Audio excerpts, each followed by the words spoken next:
Okay guys, ni kita tukar pelampung lah ni. Okay. Kawasan memang sempit. Spotlight kena ada kalau buat kerja-kerja kat atas ni. Okay. Pelampung ni dah 15 tahun lah. 15 tahun tak tukar. So memang dia running je lah. Overflow pipe semua dia keluar. Dia dah tak stop dah. Sebelum kita decide untuk tukar pelampung, apa yang kita boleh buat, kita exercisekan dia dulu.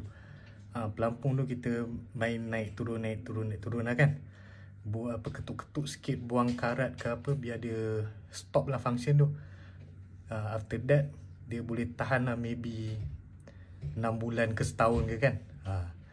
Kalau if the best is bila dah jadi macam tu, tukar baru je senang. Sebab kita tengoklah, kita pakai pun, kalau kita tengok yang rumah ni 15 tahun tak tukar.